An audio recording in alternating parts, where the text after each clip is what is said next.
കേരളത്തിൽ IS ഭീകരർ ചാവേർ സ്ഫോടനത്തിന് പദ്ധതിയിട്ടെന്ന കേസിൽ പ്രതി റിയാസ് അബൂബക്കർ കുറ്റക്കാരനെന്ന് കൊച്ചി NIA കോടതി. ശിക്ഷയിന്മേലുള്ള വാദം നാളെ നടക്കും. എസ് ശ്രീകാന്ത് വിവരങ്ങളുമായി ചേരുന്നു. ശ്രീകാന്ത്, എന്താണ് കൂടുതൽ വിവരങ്ങൾ? ശ്രീകാന്ത്, എന്താണ് ഇതുമായി ബന്ധപ്പെട്ട കൂടുതൽ വിവരങ്ങൾ? കേരളത്തിൽ ചാവേർ ആക്രമണ പദ്ധതിക്ക് ചാവേർ ആക്രമണത്തിന് ലക്ഷ്യമിട്ടു എന്ന് ചൂണ്ടിക്കാട്ടി 2019 റിയാസ് അബൂബക്കർ എന്ന വ്യക്തി അറസ്റ്റിലാകുന്നത്. മലയാളിയാണ് ഇയാൾ. കൊച്ചിയിലെ ലുലു മാളിലും അതോടൊപ്പം തന്നെ മറൈൻ ഡ്രൈവിലുമായി ഗൂഢാലോചന നടത്തുകയും കേരളത്തിൽ വിവിധയിടങ്ങളിൽ ഈ സ്ഫോടനം നടത്തുകയുമായിരുന്നു ഇയാളുടെ ലക്ഷ്യം എന്നാണ് NIA ആരോപിച്ചിരുന്നത്.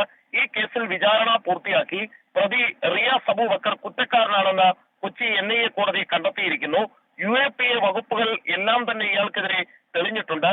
38, 39 UAPA പ്രകാരമുള്ള വകുപ്പുകൾ, IPC 120B ഗൂഢാലോചനയടക്കം ഇയാൾക്കെതിരെ തെളിഞ്ഞു എന്നുള്ളതാണ് നിലവിൽ ഇപ്പോൾ കോടതി വ്യക്തമാക്കിയിരിക്കുന്നത്. ശിക്ഷയിന്മേലുള്ള വാദം നാളെ നടക്കും. അപ്പോഴായിരിക്കും എന്ത് ശിക്ഷയാണ് ഇയാൾക്ക് കിട്ടാൻ പോകുന്നത് എന്ന് വ്യക്തമാകുന്നത്. തൽക്കാലം ഇയാൾ കുറ്റക്കാരനെന്ന് കോടതി കണ്ടെത്തിയിരിക്കുന്നു. ശരി, ശ്രീകാന്താണ് വിവരങ്ങൾ നൽകിയത്.